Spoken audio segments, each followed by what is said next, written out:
So our purpose tonight is to explore different kind of technology options and some offline options to provide you with some tools that you can use for formative assessments and to give quick feedback and immediate feedback to your kids. So I love this quote. This quote came across Twitter while I was putting this presentation together. So I thought, why not share it? And I am going to read this one to you. Your assessments are just as much about my teaching as your learning. If you show learning, it means that I did my job well. But if you struggled, that gives me feedback for our next steps. Assessment is something we do together, not something I do to you. And this was a teacher at Singapore on Twitter that was talking about assessments and how he explains it to his students. So let's talk about what you're already using for formative assessments. And I know in the past with PD and your PJs, we have people on all levels, and that's great.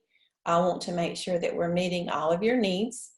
So in the chat window again, if you will chat in any tools that you use for formative assessments, and yes, that includes paper and pencil.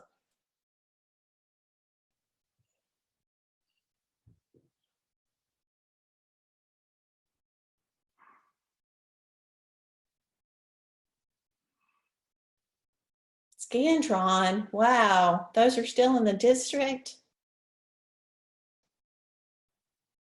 Okay, good. Google Forms. Boom cards, I'm not familiar with that.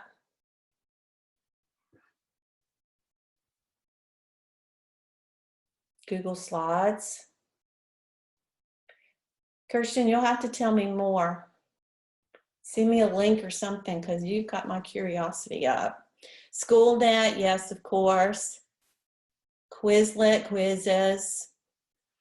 Nearpod, all of these are really good ones. All right, Anna, I got to know about these bin cards.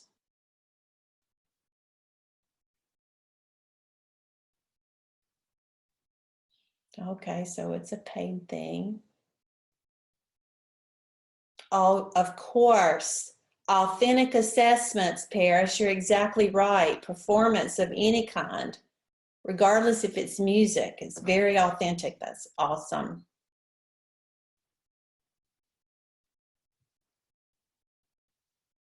All right, several of you mentioned that you used Google Forms.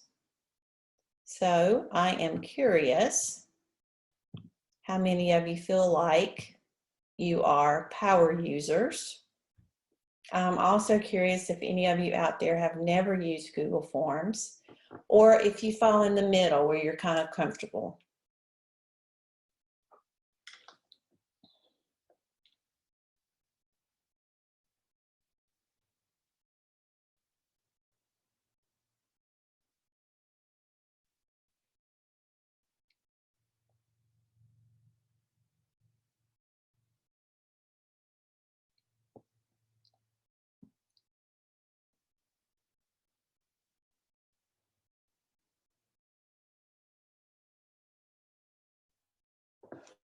All right, this is the typical bell curve. We have a few people that have never used it. We have the majority of people in the middle that are pretty comfortable with it, and we have a few power users.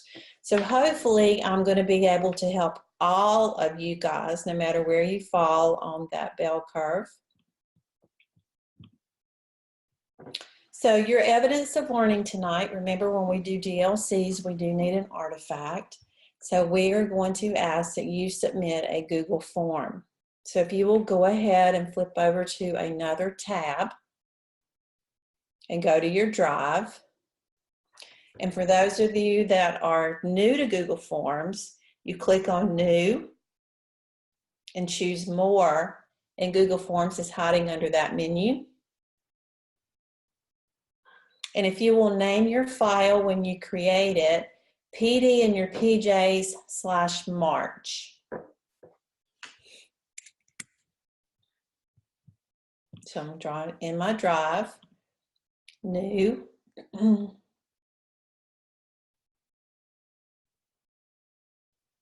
More, Google Forms. All right, guys, I see in the chat that we've got one that can't hear anything. Are you guys hearing me? I know you can see me talk, but can you hear me? Okay, good. I'm seeing yes, yes, yes. Okay. Christy, can you chat the one person that's having difficulty with their volume for there and see if you can help troubleshoot?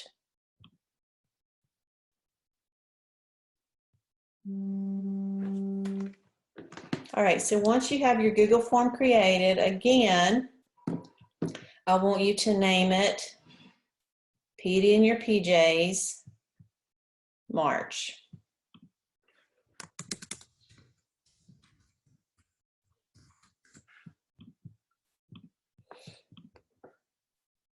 So now I'm going back to my presentation so you guys know what to put in. Yes, I can tell you how to get to the Google form again. You go to Drive, click New, More, and Google Forms.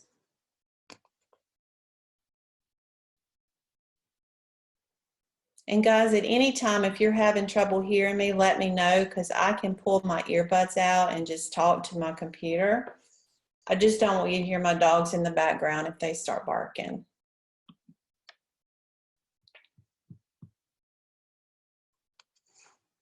All right, so hopefully you have your Google form created and you've named it PD in your PJs March. So the three things that I want to cover tonight in Google Forms is how to do something that's self-grading. Yay, you don't need the Scantron. You can use your Google form and have it self-grade and immediately give the results back to your students. We're getting close to EOG review season, so I want to show you a form that you can use for branching, and it depends on what the students answer to where they go next in the quiz. So it could be a reteach situation. And then I want to show you a Google form that you can use for an exit ticket or an entry ticket, because they can come back the next day and they can fill out what they learned the day before, what they have questions about, or what they need help about, or those kinds of things. So let's look at some examples. So the first one, I'm actually going to give you guys a pop quiz right now. My last years in the classroom, I was a fourth grade teacher and did a lot of stuff with the state of North Carolina, because that's the social studies for that. So if you will click on the link for North Carolina state symbols, I want to see how well you remember your fourth grade curriculum. Quickly take that quiz.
So as you're finishing up that quiz, a couple things to note, especially because we have such a wide range of grade levels represented tonight, from early elementary all the way up to high school, and some of you that only work with adults now.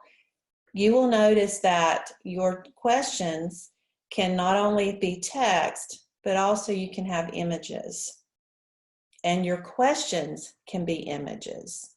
So that's kind of important to know. And hopefully, Megan, you're so funny. Hopefully you guys realize that right away that you got your results. And not only did you get your results, You also were shown what you answered and what the correct answer is. Immediate feedback. So instead of stuffing papers in and taking it home and taking it back the next day because life happens and you didn't get a chance to grade them, the students are getting immediate feedback on there. And the way that this is set up, we're going to go look at it under the hood. So this is what your Google form kind of looks like right now, except you don't have the banner and you don't have anything in it. So you will notice that you have a toolbar where you can add questions, you can add a title and a description, you can put your images in, hello, you can add videos, and you can add sections, and that section thing is going to be pretty important. You fill out your information at the top when you open a blank Google Doc, which is my PD in your PJs. You can put a description and automatically it gives you the first question. Now, of course, those North Carolina questions were multiple choice. So that is the default. And where it says untitled question, of course, you type your first question. And then where the options are, you put your choices.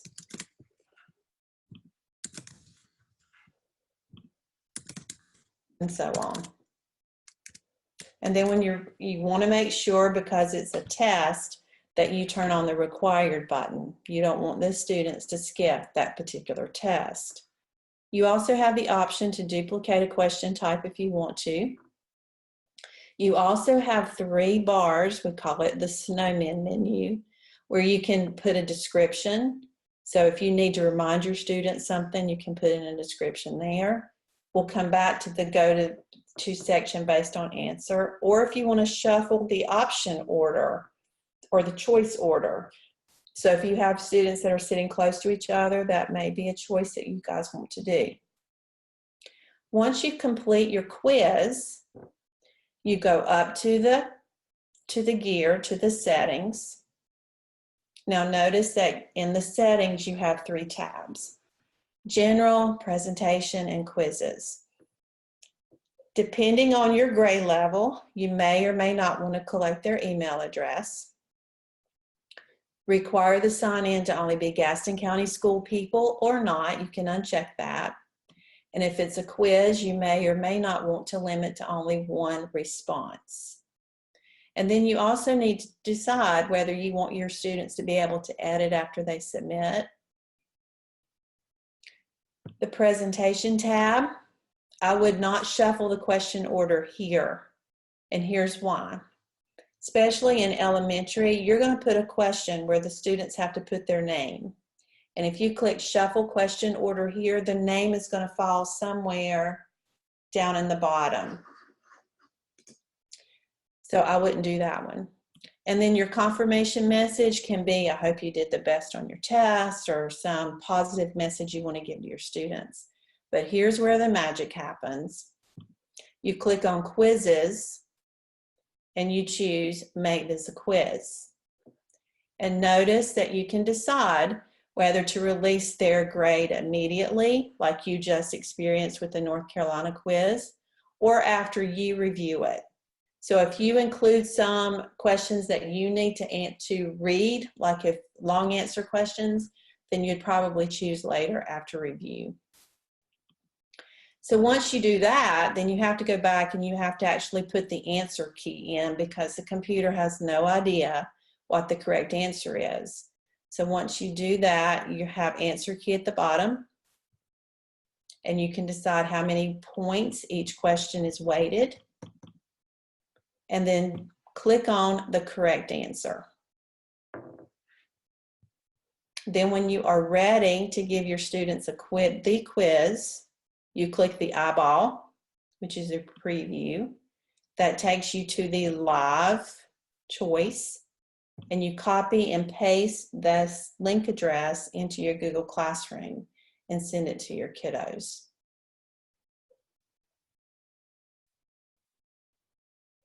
All right, so Christy, we've got a question from June. Can you help her, please, ma'am? Trying to keep an eye on that chat too. All right, I know that was fast, but don't worry. We're going to go over it a couple more times, but in different formats. So I'm going to go back to the presentation. You just experienced how your students can get immediate feedback. So what happens if your students miss it? Do you just want them to always just get the right answer and not really understand it? So high school people, you guys have heard this a lot, you reteach and retest. So here is an example with Google Forms for reteaching and retesting. And I want you guys to click on it again on the image. And I want you to take this quiz and I want you to purposefully get some wrong.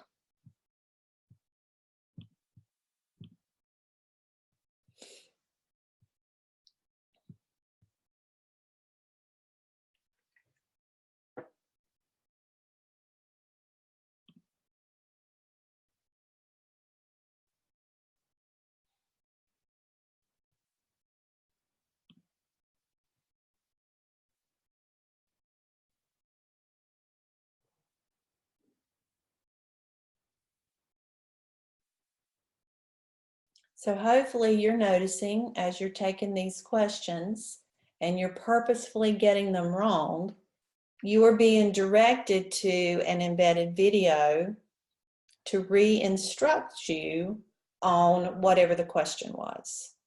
And you have to get the question correct before you can get past that video. So if you answer the question incorrectly and you view the video, I hope you can see my fingers going around because they don't necessarily have to sit there and watch it, and they guess again, it's going to redirect them to the video. The only way they're going to get past that is if they answer it correctly. So that's the reteach, retest. Again, it's giving them immediate feedback because they know if they get another question, they got it correct. And if they get a reteach piece and they did not get it correct, then they have to answer it. So let's look under the hood to how this happens. Remember earlier when I talked about our toolbar on the side where we can add questions or text or images or videos, I said we'll come back to the add a section. So if we look under the hood, you guys should be able to see my teacher view. This is the quiz that I actually created. I created it in sections. So the first section had the quiz name, the student name, and the first answer. Then the next section had the video that was embedded with the same questions with the same three choices. Then section 3 goes to the next question. Section 4 reviews question 3. And then section 5 is the last part where you thank them for working hard. So that is the secret to setting it up. You have to think of it in sections.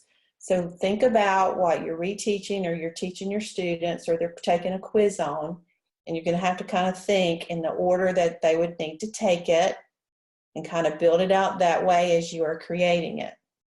So that's the first part, is creating these sections. So now let's look at a question.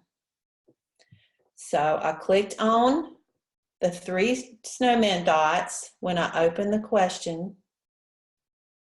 And you will notice, we talked about a description where you could give further instructions for your students. But you have a selection to say, go to the section based on answer. So I selected that for all of my questions in this quiz. And when you do that, then you get these drop downs, and it's pulling every section that you've created. By default, it's going to have continue to next section, but then it's going to have every section that you've created in your quiz. So depending on the answer, you choose what they're supposed to do. Whether if they get it right, then they go to the next section that's got a real question. If they get it incorrect, then they go to the section where they have to review. Does that make sense?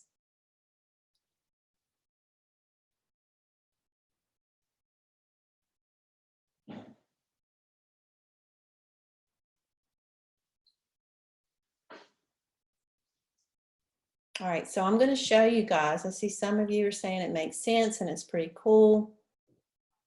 I'm going to add a section. And notice because I had this question open, it automatically sticks it under there. And instead of saying it untitled section, I'm going to say Pete in your PJ model. And now I'm going to add a question in that section. So I click the plus, and notice I'm still in section 2, and now I can add my question. By the way, most of it we've done is multiple choice, but here are all the question types that you can use when you're doing Google Forms. So if you want a short answer, it's going to be a little bit trickier to do because you have to tell what the right answer would be. So you'd have to give your students a description to tell them like all lowercase, or make sure you use X amount of words or something like that so the computer would understand it. It's much easier if you use the standard multiple choice for that.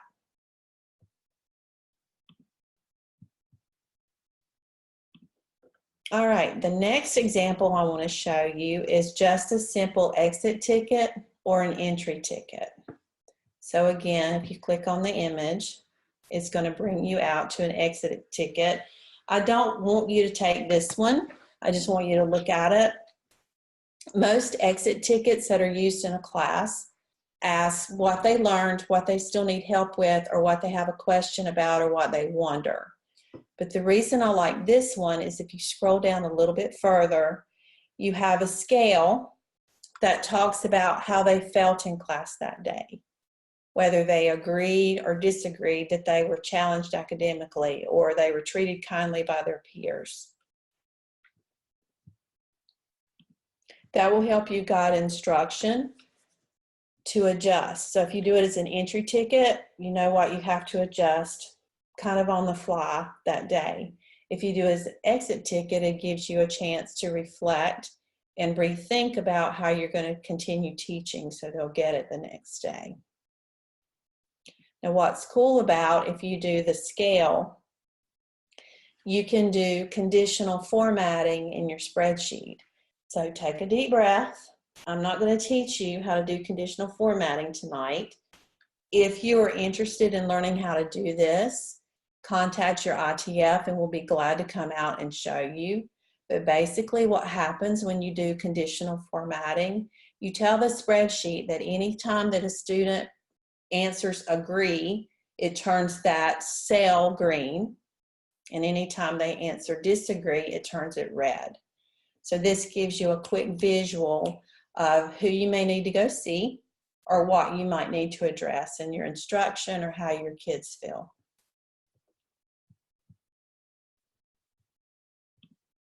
All right, so I'm going to stop talking for a few minutes, and I want you in your Google form, you don't have to do anything fancy, but I would like for you to create 2 questions in your Google form. It can be multiple choice, it can be a paragraph question, it can be a short answer question. You can get fancy and do a scale question, but this is going to be your evidence that you're going to turn in tonight. So make 2 questions. You don't have to do the reteach and retest, just 2 simple quiz questions. Take a deep breath and do that for me.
I see the question in the chat, how are you going to post it? If you'll just hold on to that, I'll show you at the very end. We have a special way for you to post things. If you've not participated in any of Gaston Digital before, this will give me a chance to do another little commercial. We're also giving you digital badges for when you complete a CEU. And so you're going to upload your link to your Google form to that badge system. So once I review your evidence, your badge will be issued. So just hang on to it. And I'm going to give you about 30 more seconds. If you need more than that, if you'll let me know. I can't walk around and see what you're doing on your computers.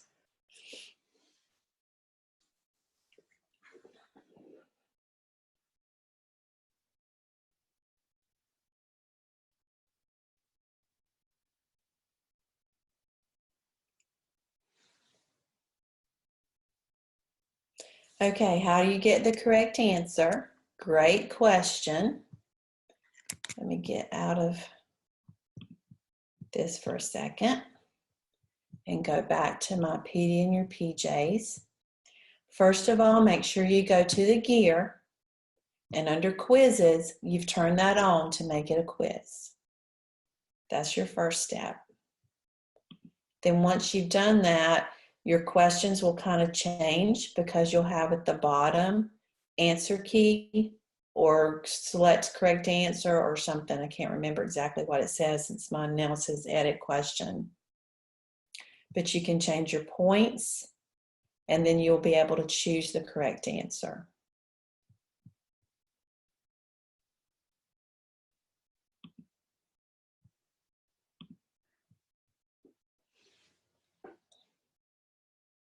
All right, we're going to move on. Don't panic if you're not finished. We're all relaxed. We're in our pajamas. We have our drink with us and we're all good. So let's talk. Yes, I know this is about Gaston Digital and its DLCs, and I'm saying no technology necessary. But you don't always have to assess your students with tech. There's other ways. So I want to talk to you about a couple of ways, and then I bet some of you have some awesome ideas. Because you want to change it up. You're going to get bored if you do the same thing all the time, and your kids are going to get bored if you do the same thing all the time. So I loved this idea. Have the kids write their own questions about the content and quiz each other. And they can spend time talking to each other with related to content, and then they can discuss when the person answers incorrectly so they both understand it. So I'm going to say I lied just a little bit because there is a tech twist to this.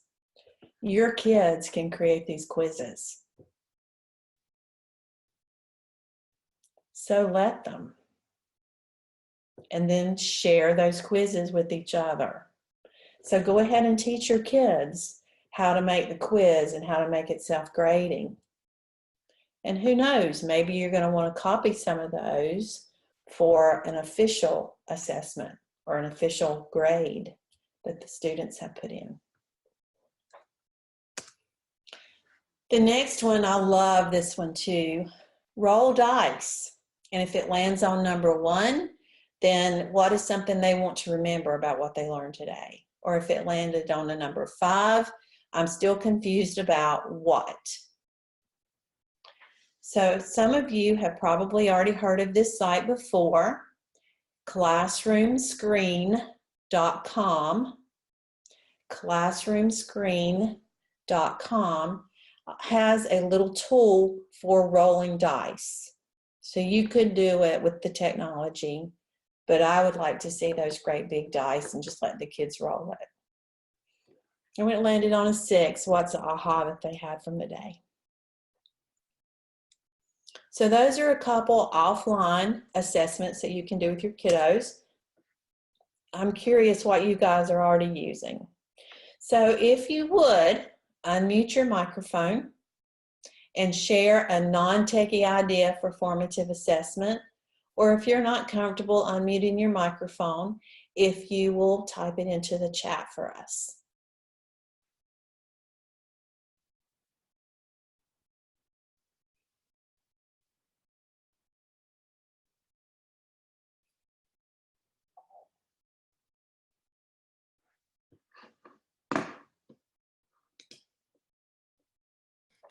I mean, of I course, use we all Dollar use, Tree.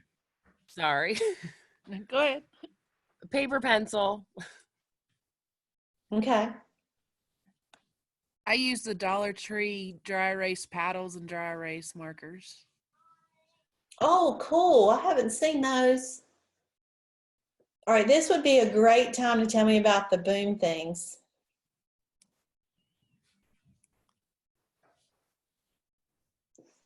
Teresa, you'll have to visit me one day and I'll have to show it to you. I can share it with you, but I'll show it to you. I can show it to you better.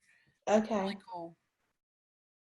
Yeah, boom cards are basically task cards that you can type yourself or like buy from a bundle, and then you can put them online for the students, and they go on and they're just online task cards that walk them through whatever topic you're on. You can put videos into them, questions, pictures, and then they can submit them and you can have it grade for you also. Kind of like flashcards. Yep. Okay. Hey, when you're at Best, come check them out because we use them for math and ELA. Okay. Yes. Okay. Any of our classrooms we can show you. Okay. Awesome. Because this is like totally new to me. It reminds me of something I'm going to show you in a few minutes, but so when I show you that, we'll see if it's kind of the same thing. They work great. We like to design them and then we'll have it coordinate with the SchoolNet test. Nice. All right, so we have some answers in our chat. 30-second teamwork piece, hold up your answer and compare answers. Math games all the time. Yes, absolutely. Games. That's going to be a great segue into what we're going to do next. Partner talk. Great. You cannot do without dry erase boards. Perfect. All right, if you think of any more, just jot them in the chat. I'm kind of looking and eyeing my time. I want to make sure that we're ending on time. So speaking of games, I know you've heard of Kahoot, because how many times have we played that at Convocation? You've probably heard of quizzes. Some of you mentioned that earlier in the chat. And you've experienced what happens in your classroom when you turn an assessment into a game or a competition. So how many of you have ever heard of Flippitynet?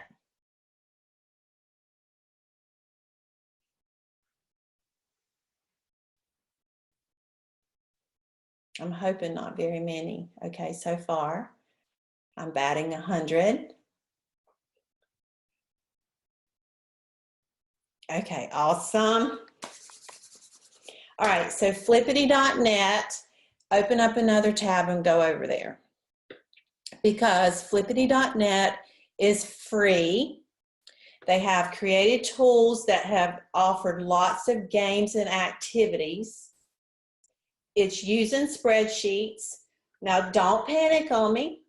Just because I say spreadsheets, don't let that scare you off, because they're templates. And all you have to do is clear out the template and you're basically creating a game. To kind of show you what I'm talking about, I'm going to flip over to Flippity. So you'll see the choices are tons here. So they even have flashcards, guys. So on these flashcards, you can have videos on one side, you can have images, you can have text, and you build it. So you also have a quiz show. You have the scavenger hunt, which is the one that I want to show you guys tonight. So I'm going to go ahead and click on the demo for scavenger hunt. I like this one because it reminds me of the breakouts, and we as an ITF team have pushed breakouts across the district a lot. We've done the physical breakouts where you have to actually open lots. We've done digital breakouts where we use Google Forms, and they have to get it right before it will let them break out of that digital breakout. So this is an example of it, and this is one that they demoed. So I can click one, and the question is, what has keys but no locks, space but no room? You can enter, but you can't exit. And if I don't have any idea, I can click the light bulb, and it will give me a hint. How did I get to the scavenger hunt? I'll go back. It's Flippitynet. And then the scavenger hunt is the 4th card on the top row. And right now I've clicked on demo. All right, back to 1. Does anybody have any idea what the answer could be? I need Jeopardy music playing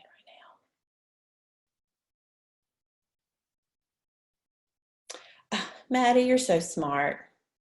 All right, I'm going to click on the light bulb just to show you guys a hint, because I want you to see how it works. And it's going to ask you, are you sure you want to see this clue? And you're going to click OK. Somebody changed the image. There used to be a keyboard right there. So the answer is a keyboard. And you get the cute little sound, and now that lock is unlocked. Pretty cool. You don't have to buy locks, and you don't have to worry about doing a Google form for it. So I'm going to click my back button, and now I'm going to click on the template so you guys can see how easy this is. So you make a copy, maybe.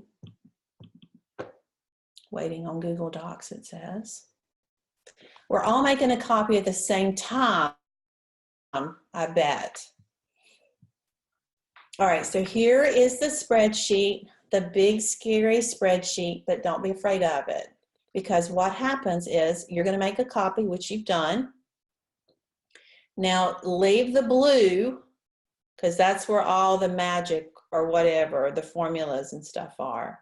But you can highlight all of the text and get rid of it.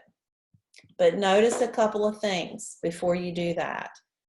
Anything that has an image, it has 2 brackets, then where the image address is, and close 2 brackets. If you're putting in a link to a website, it's 2 brackets, link, website. So remember that kind of how that looks.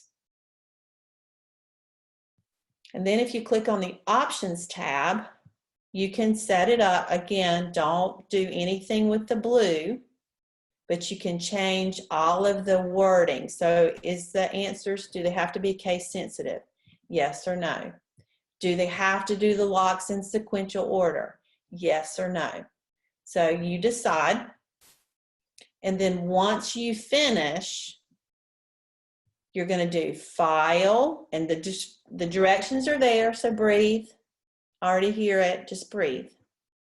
You're going to publish to the web, and publish, and OK. And then you get your own link. So you'll get link here, and you'll share this particular link with your students. Now, am I going to make you do that right now tonight? No, because we're sitting at 8:17 and we still have to upload your evidence. So take a deep breath. The instructions for everything that I just told you is on that card. So when I click instructions, it literally walks you through what you need to do and reminds you of the brackets. Same thing for the flashcards. I'm going to demo those really quickly so you can see what those look like. Try to get to one that's got a there. I went too fast. I want to get to the one that's got a picture there. And then there's one that's got a video there. So you can see how you can do that the same way. So each of the Flippity All of this is free. Love, love, love, free. If it's free, it's for me. They have the demo, they have the template, and every single one of them has the instructions that walks you through exactly what you need to do. So you don't have to create anything from scratch. And your ITFs are here to help you. So don't worry about that either. So what do you think?